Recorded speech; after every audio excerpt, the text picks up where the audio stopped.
Conversation avec Dieu, tome 1, de Neale Donald Walsch. Extrait du chapitre 1. Au printemps 1992, c'était aux alentours de Pâques, je me rappelle, un phénomène extraordinaire est survenu dans ma vie.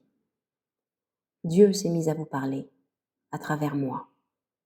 Permettez-moi de vous expliquer. À l'époque, j'étais très malheureux, au point de vue personnel, professionnel et émotionnel. Et ma vie semblait être un échec à tous les niveaux. Comme j'avais l'habitude, depuis des années, de consigner mes pensées dans des lettres, que je n'envoyais presque jamais. J'ai pris mon bon vieux bloc-notes jaune, format légal, et je me suis mise à y déverser mes sentiments. Cette fois-ci, plutôt que d'écrire une autre lettre à une personne dont je me croyais victime, je me suis dit que j'irais droit à la source, droit au plus grand de tous les bourreaux. J'ai décidé d'écrire une lettre à Dieu. C'était une lettre pleine de dépit et de passion, de confusion, de contorsion et de condamnation, remplie d'une foule de questions furieuses. Pourquoi ma vie allait-elle mal? Qu'est-ce qu'il me fallait faire pour qu'elle fonctionne? Pourquoi ne pouvais-je trouver le bonheur dans les relations personnelles? Allais-je à tout jamais manquer d'argent?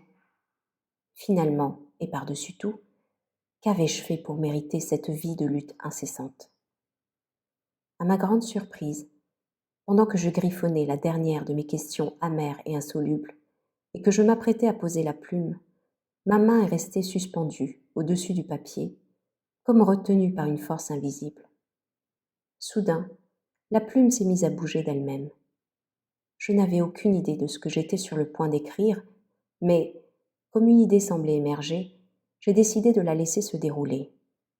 Et c'était: veux-tu vraiment une réponse à toutes ces questions, ou es-tu seulement en train de te défouler? J'ai cligné des yeux. Puis mon esprit a formulé une réponse. Je l'ai écrite à la suite. Les deux à la fois. Je suis en train de me défouler, c'est certain, mais s'il existe des réponses à ces questions, j'aimerais diablement les entendre. Il y a une foule de choses que tu aimerais diablement. Mais ne serait-il pas agréable d'aimer divinement? Et j'ai écrit: qu'est-ce que ça peut bien vouloir dire? Sans m'en rendre compte, je venais d'amorcer une conversation, et je n'écrivais pas vraiment, je prenais une dictée. Cette dictée s'est poursuivie pendant 3 ans, et à l'époque, je n'avais aucune idée de son aboutissement. Les réponses que je couchais sur papier ne me venaient jamais avant la fin des questions et avant que j'aie écarté mes propres pensées. Souvent, les réponses étaient plus rapides que mon écriture, et je me trouvais à gribouiller pour tenir le rythme.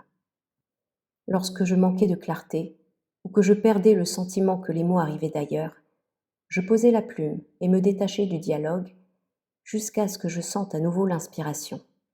Désolée, c'est le seul mot qui convienne vraiment. De retourner au bloc-notes jaune, format légal, et de reprendre la transcription.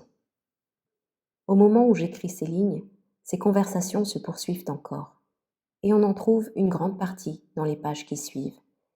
Des pages qui contiennent un ahurissant dialogue qui, au départ, m'a laissé incrédule, puis qui m'a semblé n'avoir qu'une valeur personnelle, mais qui, je le comprends maintenant, n'était pas destiné qu'à moi.